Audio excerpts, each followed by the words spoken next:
with you, gender justice campaign advocacy work and Indonesian experience. I think it is clear that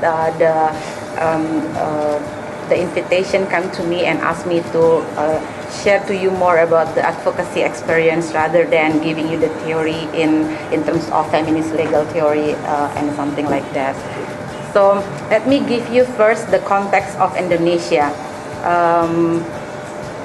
This is Indonesia. It's an archipelago consists of 17,000 islands.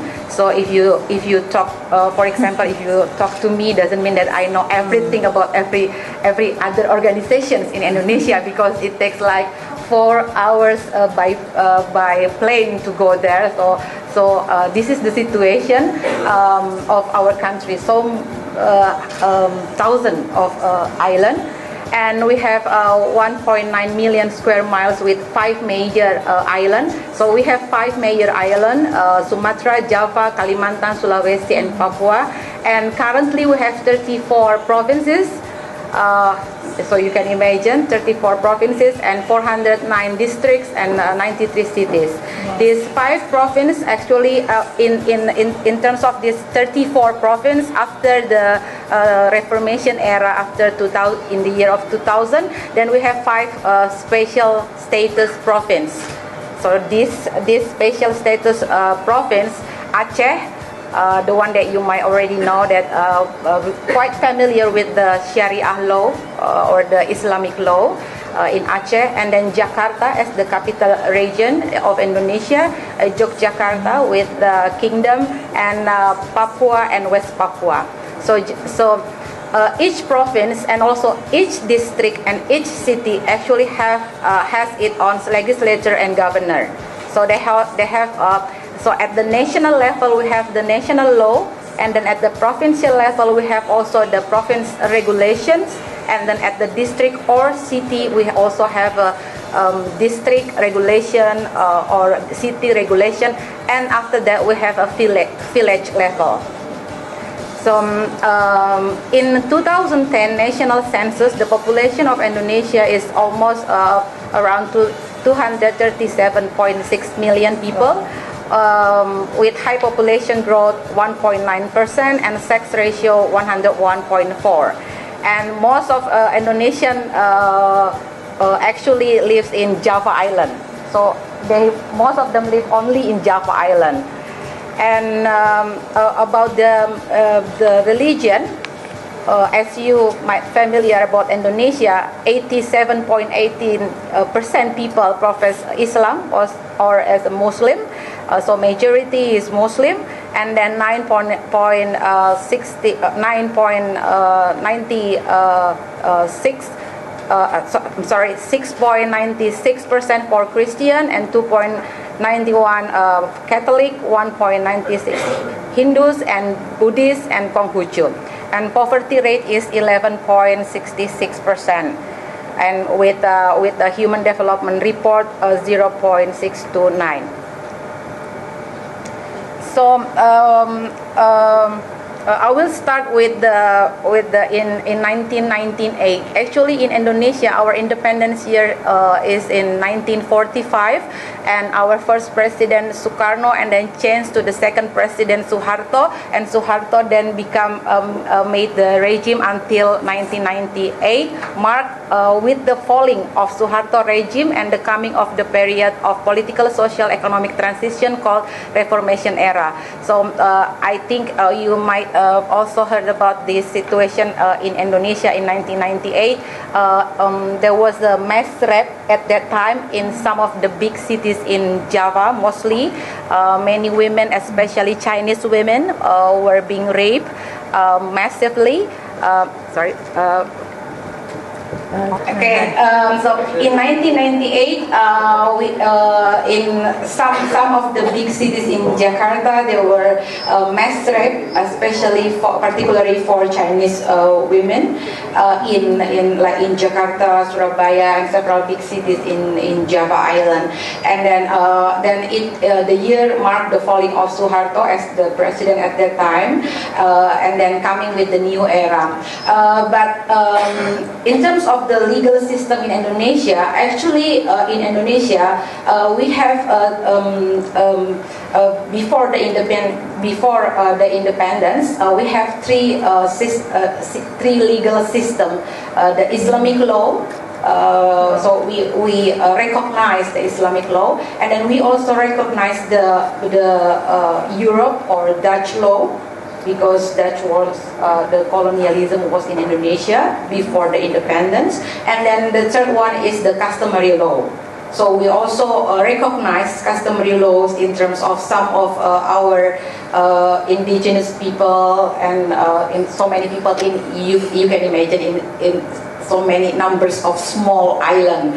So we recognize those three legal systems, and after the independence, Indonesian tried to make a national law, and trying to accommodate all the system, especially so in terms like for the marriage law in Indonesia, it really reflects the Islamic law rather than other interests like the Catholic or the Buddhist or other. And it's also, and you can also know the politics behind the law when you know the legislation process, where there is in some party, national party in the parliament, for example, there are also some specific party that bring the religion as their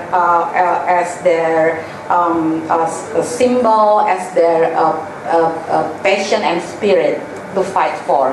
So some of, like in Indonesia, we have some party that specifically call them as an Islamic party, and we also have some Christian party, but only a small one with small numbers of parliament member in the parliament. So in terms of that,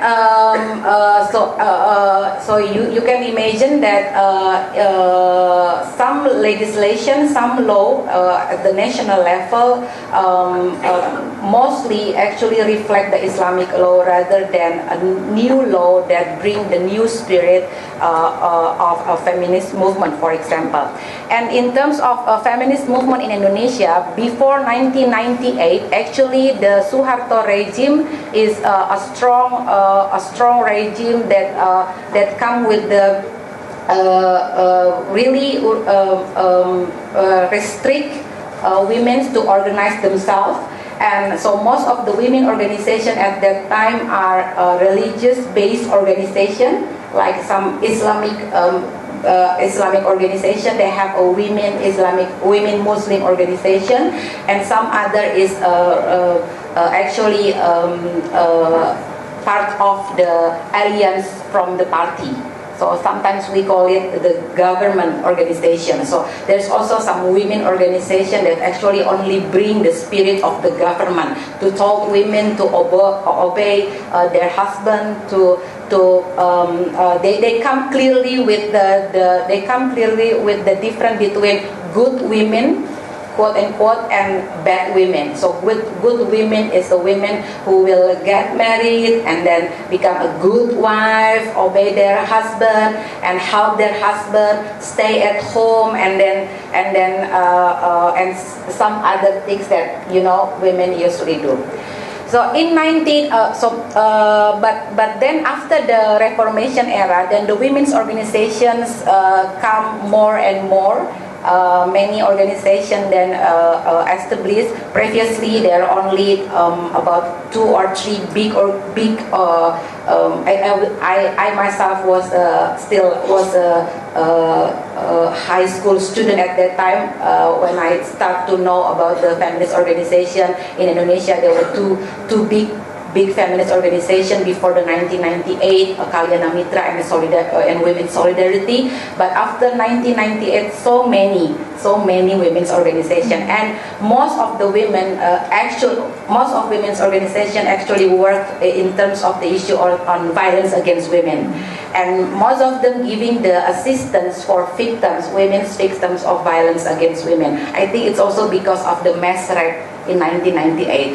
So in many island, small women organization, sometimes also in my organization itself, Women's Institute, I built the organization with some of the young feminists at that time. So we were still in high school at that time, and we tried to establish this feminist organization in Bandung, in West Java. So numbers of feminist scholars also try to establish women's organization, and most of them actually work for the violence against women. So this is very, I think this is also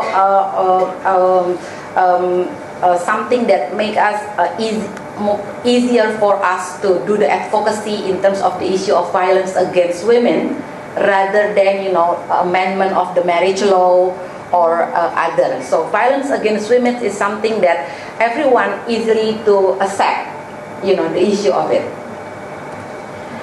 So in 2000, in Indonesia, we have the amendment of the Constitution. The amendment of the Constitution actually remarks three things. First is the establishment of the Constitution Court. Before that, we don't have the Constitution Court. So now we have the Constitution Court. If there is some people who thinks that one national law discriminate or violate the constitution rights of the people, then they can appeal with the law to the Constitution Court. So before 2000, before this amendment of the Constitution in Indonesia, we don't have constitution law. And then the second one is about the special chapter in the Constitution named human rights. So it is the first time in Indonesia, in our Constitution, we have a special chapter mentioning about human rights, and that in that chapter actually also talk about the women's rights, the minority rights, and also about the affirmative actions. So it was the first time actually in Indonesia we have the specific chapter on human rights. And the third one is the one that I highlight in here, is the decentralization. So in 2000 we start with the decentralization or local autonomy. So this one is actually, we all know that Indonesia is not really following the United States, but like putting so many number of states, So in terms of that, Indonesia tried to make this decentralization with the province, with the district and the cities, and the national level gives some of the authority to the region level. And after the decentralization, we found so many local regulations. For example, based on National Commission on Violence Against Women, in 1999 until 2011, for example, there were 282 policies with the nuance of moral and religious, with impact on the restriction of freedom of expression and actually discriminate women's. There are local regulations who restrict women to go outside after 7 o'clock at night, or there are also local regulations that told women to wear some specific clothes in some area, and so many other things. And even in the last year, I think there was this province who tried to pass the local regulation for students to have the virginity test before they come to the junior high school, for example. So this decentralization is actually in one side could be a challenge for women's movement, to ask for like the gender budgets for health sectors or for the education sectors. But in other side, at the same time, it also threats women's movement, because it's so easily the government and the parliament at the province level or at the district level, for example, can just issue local regulations that restrict and discriminate women's rights. In 2000, Indonesia started the new system called the National Development Program. So it's like trying to make all the development system, the development program more systematic. And in terms of that, Indonesia also start the National Legislation Program, or I call it in his Prolegnas. So now, in 2000, in each 5 years, the government and the parliament have to sit together and to identify the bill that they want to prioritize for the next 5 years. So they cannot then, for example, if the first prolegnas in 2001 until 2005, so they have like 250 bills that's going to be deliberated for the next 5 years. So if the women's, if like my organization, if I have some bill that I want it to be discussed during that period, then I have to work hard to do the advocacy so that the bill that I wanted to be discussed should be in the prolegnas first, because otherwise when it is not in the prolegnas, so it is impossible the government and the parliament will discuss about the bill. So these prolegnas actually help if we in Indonesia as a women's movement, we can also use this as as we must map this as part of our advocacy work. So when will the prolegnas be? And do we have the research, the study? If we want like to make some law, then we have to prepare the study, the research, and also the voice of, or I call it the heart of the law, which is the voice of the women. And we have to prepare all of it so that it can be in the prolegnas. So for the next 5 years, for example, you have to do the advocacy since the 5-year there. So understanding this system is very important for women's movement or for feminist movement in Indonesia, so that we can work for what we really want. And in 2013, now this year, in Indonesia, we have the bill on gender equality. This bill on gender equality is still the bill, so it's not passed yet. And this is now become a huge issue in Indonesia because some of the women's movement actually support this bill with a particular, of course, inputs and things to be discussed with the parliament. But some other like most Islamic organization refuse this bill because this bill really actually they said that reflect the Western issues, reflects the feminist and the feminist spirit, the Western, the devil, something like that, and this bill will then this gender bill, equality bill will allow the same-sex marriage. In Indonesia, in the year of 2000 also, thank you to the late Abdurrahman Wahid, our president, the presidential decree was issued at that time on gender mainstreaming in national development.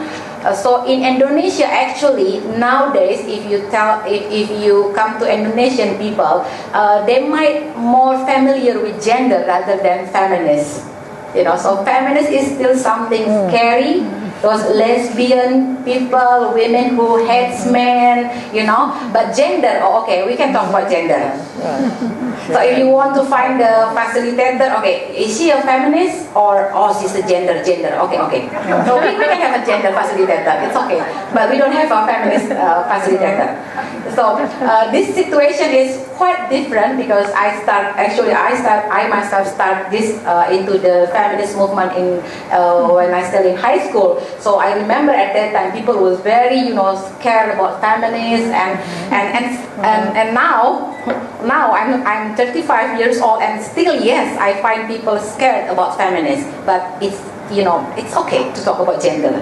So we are happy to talk about gender, and the government officers also happy talking about the gender. And even in our judicial system, actually, you can imagine that in our Supreme Court, for example, after this presidential decree, that's why I said thank you for the late Abdurrahman Wahid, because after this presidential decree, actually in Supreme Court, in a general attorney, and also in the police, the police officer, actually they have the working group on gender. Can you imagine that? So So everyone familiar with the working group on gender, but in terms of that, they use the gender in mainstreaming. I'm not saying that they understand the gender issues. I'm just saying that they know about gender as okay, gender is fine. So sometimes they say gender is women, something like that. So that's why I think why I'm sharing you this context so that you can know that maybe the situation is not quite frightening like what you think, but also at the same time, feminist movement still find, sometimes we probably we have to use the strategy like not saying that we're a feminist group or something like that, those kind of tactics and issues I think also can be discussed.